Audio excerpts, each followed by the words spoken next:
3주 만에 여러분 뵙게 됐습니다. 정말 그리웠습니다. 너무 다시 뵙게 돼서 이렇게 반갑고 행복합니다. 여러분도 그러십니까? 1, 2부 때는 아니신 것 같은데 3부 때는 정말 저를 그리워하신 것 같습니다. 1, 2부 때 얘기하시면 안 됩니다. 제가 휴가를 보내면서 다른 교회에서 예배를 드렸는데 정말 우리 교회 또 우리 성도님들이 그리웠습니다. 우리 본당 안에 들어오면 우리 연동교회만의 냄새가 있습니다. 그 냄새가 그리웠고, 우리 찬양대, 우리 연목골, 부용, 또 개일 찬양대, 우리 1, 2, 3부 찬양대가 각 특색이 있습니다. 그래서 우리 음악 찬양부에서는 우리 찬양대가 이렇게 각 부서 1부, 우리 연목골이 3부에서 한번 찬양을 해보고, 부용이 1부에서 해보고, 개일이 2부에서 해보고, 이런 것도 구상하고 있는 것으로 알고 있는데, 그렇게 하기 전에 여러분이 한번 2부에 가서 예배를 드려보고 1부에서 예배를 드리면 각 찬양대가 다른 특색이 있는 것을 아실 수 있습니다. 우리 찬양대가 참으로 그리웠습니다. 그리고 좁은 마당에서 뛰어노는 우리 교회학교 자녀들이 그리웠고, 우리 주일 점심에 먹는 그 국밥 한 그릇이 정말로 그리웠습니다. 특별히 많은 것이 그리웠지만 제게는 하나님의 말씀을 들고 이 설교단에 서서 이 말씀을 전하는 이 자리가 더욱더 그리웠습니다. 오늘 이 선포된 말씀 가운데 하나님께서 여러분에게 큰 은혜를 주시기를 간절히 바랍니다. 우리 옆에 있는 분들과 이렇게 인사 나누기 원합니다. 말씀이 그리웠습니다. 한 번 더 인사하겠습니다. 당신이 그리웠습니다. 저는 정말로 여러분이 그리웠습니다. 정말로 뵙고 싶었습니다. 오늘은 도심 속의 그리스도인 네 번째 기도 연습이라는 말씀의 제목으로 함께 말씀을 나눠보고자 합니다. 여러분은 기억에 남는 스승, 선생님 혹시 계십니까? 저는 중학교 2학년 때 국어 선생님이 제게는 스승이라고 생각이 듭니다. 그 국어 선생님은 시인이셨습니다. 그래서 국어 수업을 할 때 항상 참고서의 내용을 보지 마라, 주제가 뭐고 문단을 나누고 그 뜻이 무엇인지 이런 거 살펴보지 마라, 소설은 소설대로, 수필은 수필대로, 시는 시대로 읽어야 한다, 문학을 문학으로 받아들이라 하는 수업을 늘 말씀하셨습니다. 그래서 그 국어 선생님께서 가르쳐준 대로 모의고사를 보면 항상 저희 학교가 꼴찌를 했습니다. 참고서대로 가르치지 않으시니까 시험은 늘 낙제였습니다. 그래도 그 선생님의 수업이 기다려졌고, 그 선생님이 시를 읽고 수필을 이야기하고 소설을 얘기할 때마다 그 수업이 예배와 같았습니다. 특별히 그 선생님을 스승으로 저는 기억하는 것이, 그 국어 선생님께서 우리 제자들을 훈육하기 위해서 때론 사랑에 매를 드셨습니다. 회초리를 때리는데 제가 앞에 앉았습니다. 그런데 그 선생님이 제자들을 훈육하여 매를 때릴 때 눈물을 흘리는 모습을 보았습니다. 그 모습을 보면서 이분은 내가 정말 모셔야 할 스승이구나 라는 생각을 했습니다. 저는 그 스승님을 통해 문학을 시험 문제 풀기 위한 요령을 배우고 높은 점수를 받는 방법을 배우는 것이 아니라 문학을 문학 그 자체로 보는 진실한 눈을 배우게 되었습니다. 그분은 적어도 제게는 스승으로 감동을 주시는 분이셨습니다. 저를 변화시키셨고 진리를 깨닫게 해주신 분이셨습니다. 여러분 어떠십니까? 여러분 마음속 깊은 곳에 자리한 그런 스승이, 선생님이 계십니까? 스승이라 함은 이처럼 제자로 하여금 무엇인가 새로운 관점과 지혜와 진리를 주는 자가 되어야 합니다. 실제로 스승이라는 한국적인 어원은 종교적인 의미를 가지고 있습니다. 우리 이 현대시대 이전의 조선시대의 유교 전통에서는 군사부 일체라는 표현이 있습니다. 임금과 스승과 아버지는 하나다. 하늘과 같은 임금, 하늘과 같은 아버지, 그 가운데 스승도 하늘과 같은 분이다. 하늘은 종교성을 의미하는 것입니다.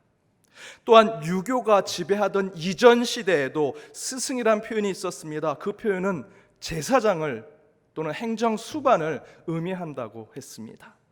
평안도와 함경도에서는 스승, 스성이라고 하는 표현을 사용하는데 그 표현은 무당이라는 뜻을 가지고 있다고 합니다.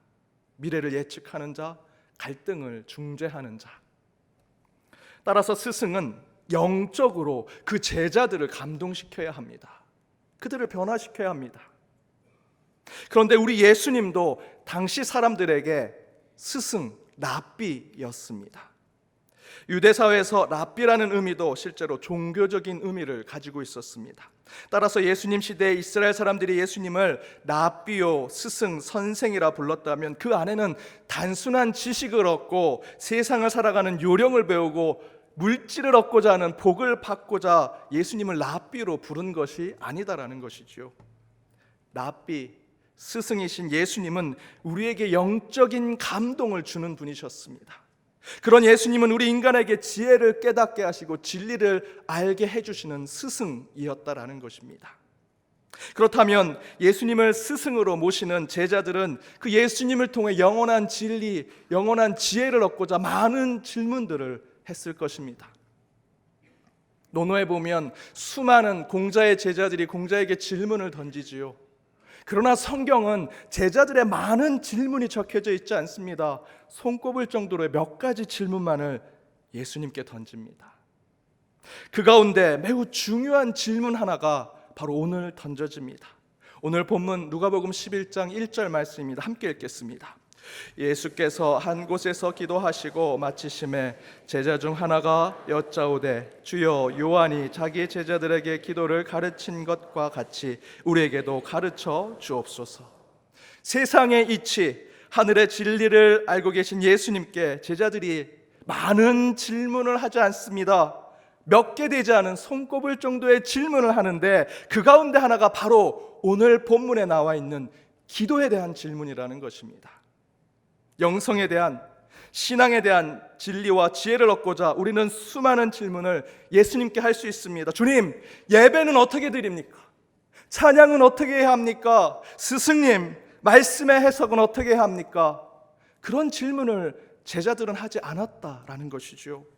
제자들은 스승이자 랍비인 예수님께 아주 중요하고도 유일한 질문을 하는데 예배에 대해서, 찬양에 대해서, 성경 해석에 대해서 질문하지 않았습니다. 선생님, 어떻게 기도해야 합니까?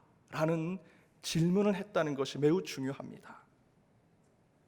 존 오토버그 목사님은 평범 이상의 삶이란 책에서 이렇게 평가합니다.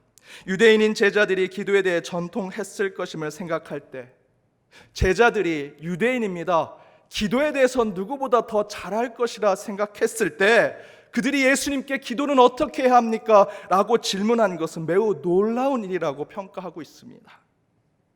또한 여러분 아시는 것처럼 예수님께서 성전을 두고 유일하게 하신 말씀이 있습니다.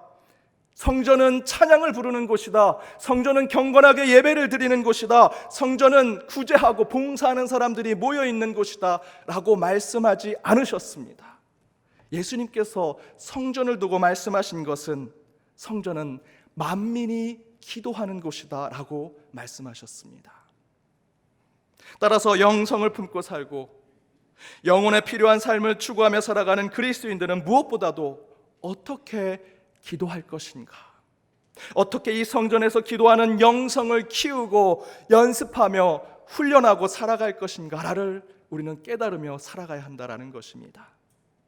이에 대해서 오늘 구약의 본문에서 나오는 다니엘 선지자는 하나님 앞에 바른 기도자의 모습을 보여줍니다. 기도해야 한다면, 기도를 연습해야 한다면 우리는 다니엘 선지자를 바라봐야 합니다. 저는 다니엘처럼 기도해서 다니엘 학습법을 배워가지고 좋은 대학 가야 한다라는 것을 오늘 말씀으로 전하고자 하는 것이 아닙니다. 다니엘처럼 강구하면 다니엘이 총리가 된 것처럼 높은 자리에 복을 받을 수 있다라는 것을 이 설교단에서 하고자 하지 않습니다. 우리가 다니엘을 통해 기도에 대해서 배울 것은 기도에서 이렇게 된다라는 것이 아니라 어떻게 하나님 앞에 순수한 기도자가 될 수 있는가, 어떻게 기도할 수 있는가, 그것을 말씀으로 나눠보고자 합니다. 그래서 오늘 본문을 통해 우리는 분주하고 바쁜 도심의 일상 속에서 어떻게 다니엘처럼 바른 참된 하나님의 기도자가 될 수 있을지를 살펴보고자 합니다. 그 첫 번째는 다니엘은 하나님께 기도했다라는 것입니다. 다니엘은 하나님을 향해 기도했습니다. 다니엘은 하나님 때문에 기도했습니다. 목사님, 그건 너무나 당연한 이야기 아닙니까? 그것을 설교할 필요가 있겠습니까? 하지만 제 판단은 다릅니다. 우리는 하나님을 향해 하나님 때문에 기도하지 않을 때가 너무나 많습니다. 할머니가 손자에게 물었습니다. 너 매일 밤 기도하니? 그럼요, 저는 매일 밤 기도해요. 다시 묻습니다. 아침에도 기도하니? 그랬더니 손자가 이렇게 얘기합니다. 할머니, 낮에 못하러 기도해요. 무섭지도 않은데. 손자는 왜 기도합니까? 어둠이 무서워서. 하나님 때문에, 하나님을 향해서 기도하는 것이 아닙니다. 무섭고 두려워서 기도했던 것입니다. 손자의 기도는 하늘을 향해 있지 않습니다. 어둠과 두려움과 공포 때문에 기도하는 것이고, 그 어둠과 공포와 두려움을 이기게 할 어떤 대상을 두고 기도하는 것입니다. 그것이 하나님이 아닐 수도 있습니다. 하나님 때문에 기도하는 것이 아닙니다. 하나님을 만나려고 1대1로 기도 가운데 하나님을 만나려고 기도하는 것이 아니라는 것입니다. 두려움을 이기려고 기도할 뿐, 귀신으로부터 벗어나려고 기도할 뿐, 아프고 병든 것으로부터 떠나려고 기도할 뿐, 진정으로 하나님을 향해 하나님 때문에 기도하지 않는다라는 것이지요. 이 손자의 모습 가운데 저와 여러분의 모습이 있습니다. 그래서 우리 성도님들 대체로 본다면 기도 가운데 병을 낫습니다. 기도 가운데 가난을 이겨내고 기도 가운데 저주에서 축복된 삶을 살게 된 많은 은혜를 받은 성도님들이 그 은혜를 다 받고 나면 더 이상 기도하지 않는 모습을 많이 보게 됩니다. 여러분의 기도의 내용을 냉정하게 분석해 보십시오. 진정으로 하나님을 향한 기도가 몇 %가 됩니까? 순수하게 기도로 하나님을 향해 하나님을 위해 하나님과 만나는 기도의 내용이 몇 %가 되십니까? 어느 교회 기도 잘하신다는 권사님이 기도실에서 기도합니다. 그런데 무슨 기도를 하는지 아십니까? 1시간 내내 귀신 쫓는 기도만 합니다. 남편 기도를 하다가 어느새 남편이 귀신 들렸습니다. 며느리를 위해서 기도하다가 어느새 며느리도 귀신 들린 사람이 됐습니다. 아들을, 가족들을, 나중엔 어떤 장로, 권사, 본인이 미워하고 싫어하는 자를 위해 기도하다가 다 귀신 들린 자로 만듭니다. 정작 기도하는 본인만 귀신이 안 들렸습니다. 그렇게 기도하는데 그 권사님의 기도 가운데 하나님은 귀신을 쫓아내는 대상일 뿐입니다. 여러분, 이분의 기도가 정말 하나님을 향한 기도가 되겠습니까? 그런데 이 권사님의 기도가 실제로 우리의 기도 가운데 그대로 드러납니다. 하나님께서 우리에게 기도할 마음을 주셨다면 기도 가운데 하나님을 만나야 합니다. 그런데 우리도 기도 가운데 귀신을 쫓을 하나님을 만나려고 합니다. 내게 복을 주고 물질의 축복을 줄 하나님을 계속해서 간구합니다. 원수에게 복수해 줄 하나님만 찾는 것이 우리의 기도 가운데 거의 대부분입니다. 그렇지 않습니까? 우리 기도가 하나님을 향해 있지 않습니다. 하나님 때문에 기도하지 않습니다. 우리의 기도를 돌아봐야 합니다. 그런데 이런 기도에 대해 오늘 다니엘의 본문은 우리에게 기도에 대한 교훈을 줍니다. 다니엘 6장의 본문을 보면 바벨론이 멸망하고 메대 다리오가 왕이 됩니다. 그때 다니엘은 다리오 왕 그 메대 시대의 총리가 되죠. 그러나 많은 고관들이 질투를 합니다. 그를 끌어내리려고 합니다. 그래서 음모를 꾸밉니다.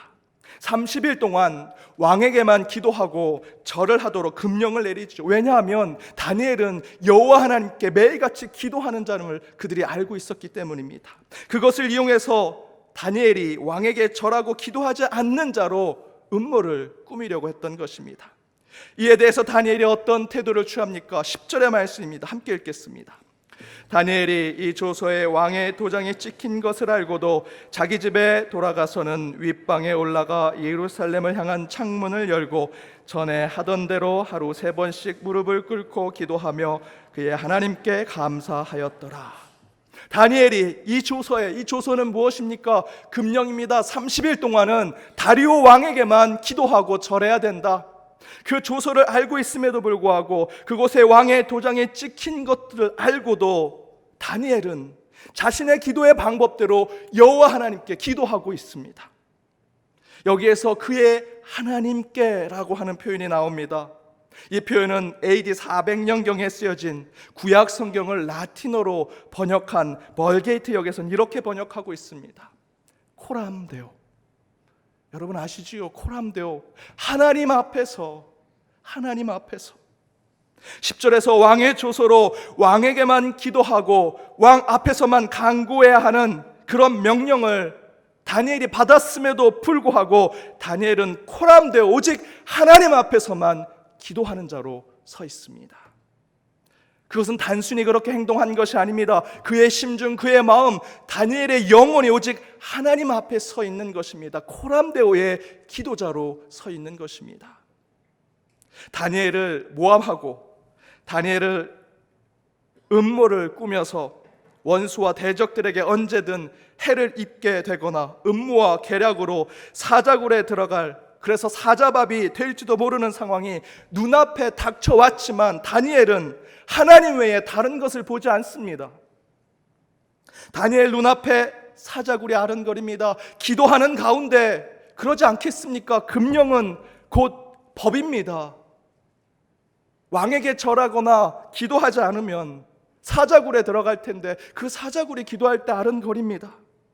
원수와 대적이 누구인지 떠오릅니다. 자기에게 계략을 꾸미고 음모를 꾸미는 자가 누구인지 떠오르기 시작합니다. 그 장로, 그 집사, 그 권사, 우리 기도할 때처럼. 하지만 절대로 다니엘은 그들을 귀신이라고 부르거나 그들을 정죄하지 않습니다.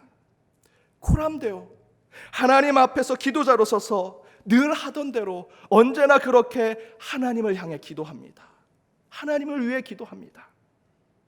그렇다면 우리도 그렇게 복잡하고 시끄러운 내 주변의 삶 속에서 내 원수, 내 대적, 내 문제, 내 상처를 위해 기도하기 전에 코람데오, 하나님 앞에서 온전한 기도자로 서야 할 것입니다. 그 방법은 기도의 시간에 여러분 남 탓하며 기도하지 마십시오. 타인의 잘못된 것, 원수와 내 대적에 대한 이야기로 기도를 채우지 말고 나의 모자라고, 여러분의 부족하고, 우리의 엉망인 삶과 죄로 가득한 여러분의 그 모습 있는 그대로 주님께 고백하며 나아가는 기도를 해야 하는 것입니다.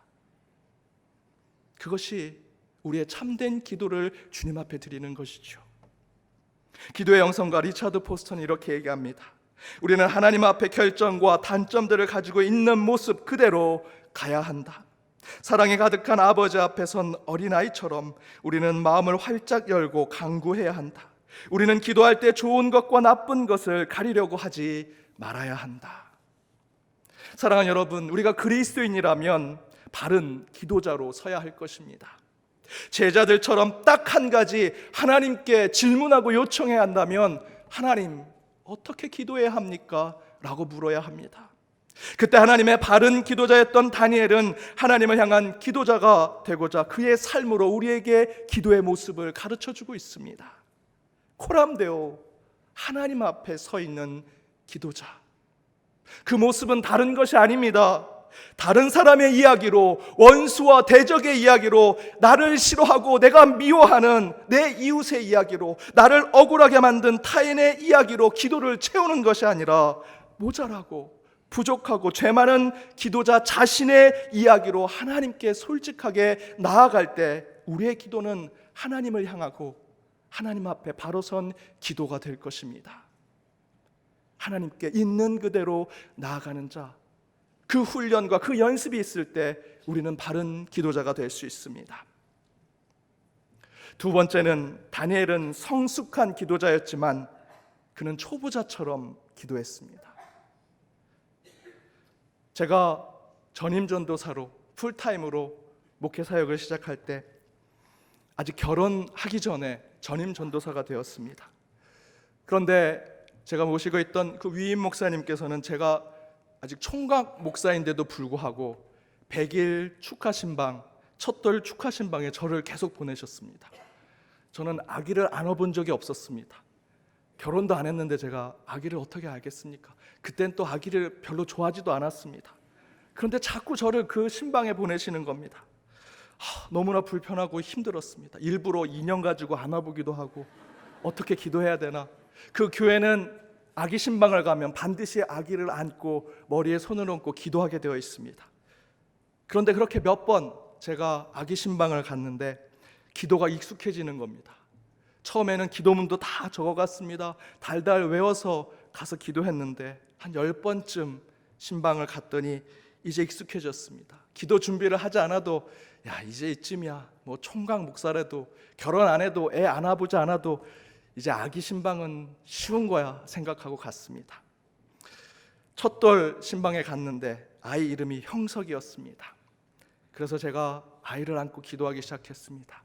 형석, 그래, 성경의 남자 성경 인물들을 가지고 기도해야겠다. 모세처럼 강한 지도력을 갖게 하시고 다윗처럼 명석하며 기도원처럼 세심하고 베드로처럼 바위와 같은 믿음을 갖는 훌륭한 형석군이 되게 해 주옵소서. 그리고 눈을 뜨고 가족들을 봤는데 가족들의 분위기가 싸합니다. 그 옆에 이름 편말을 봤는데 딸 형석이의 첫돌을 기념하며라고 써 있습니다. 딸이었습니다.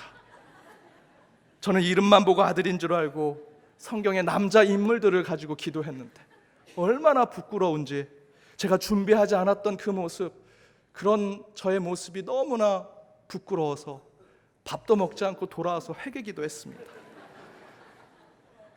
특별히 형석 양에게 굉장히 죄송했습니다. 여러분, 기도로 허세 부리면 안 됩니다. 기도의 전문가, 기도의 프로, 기도의 천재라는 것은 존재하지 않습니다. 40일 금식 기도하고 내려오신 목사님이 내가 기도할 때 함께 기도하면 방언받을 수 있습니다.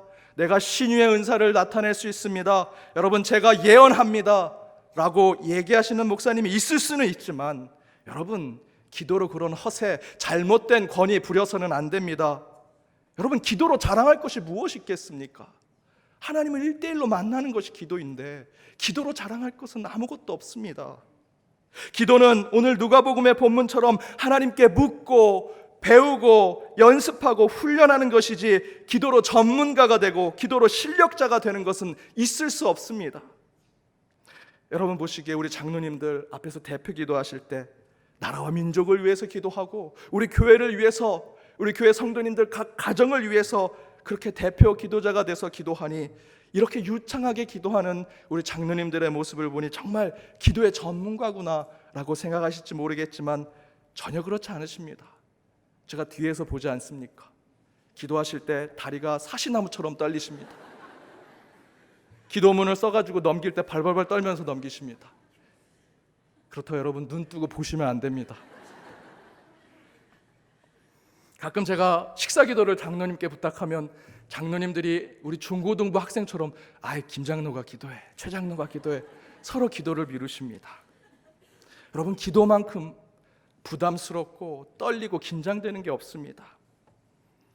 그러나 저는 그 장로님들이 그렇게 하시는 모습이 옳다라고 생각합니다. 기도의 천재, 기도의 전문가, 기도의 프로 존재하지 않습니다. 다 기도할 때는 떨리고 부족한 마음으로 기도하는 것이 바른 기도자의 모습입니다. 이 단에 서서 기도하면 당연히 어린아이처럼 떨리고 긴장하면서 기도해야 하는 것입니다. 모차르트는 4살에 바이올린, 피아노를 쳤다고 합니다. 천재지요. 과학을 집대성한 뉴턴도 천재였습니다. 과학의 패러다임의 전환을 일으켰던 아인슈타인도 천재였습니다. 과학, 수학, 경제학, 사회학 등등에서는 천재들이 다 존재합니다. 그런데 우리 목회자들끼리 서로 얘기하는 것이 있습니다. 여러분, 목회는 천재가 없습니다. 여러분의 신앙, 여러분의 믿음도 천재처럼 신앙생활하는 분은 절대로 있을 수 없습니다. 당연히 그렇다면 기도에도 천재, 프로 존재하지 않습니다. 우리는 늘 기도의 초보자, 기도의 어린이가 되어서 항상 떨리고 긴장된 마음으로 기도하는 자가 될 때 하나님 앞에 바른 기도자가 될 수 있습니다. 영성과 토마스 머튼은 우리는 기도의 초보자이고 싶어 하지 않는다.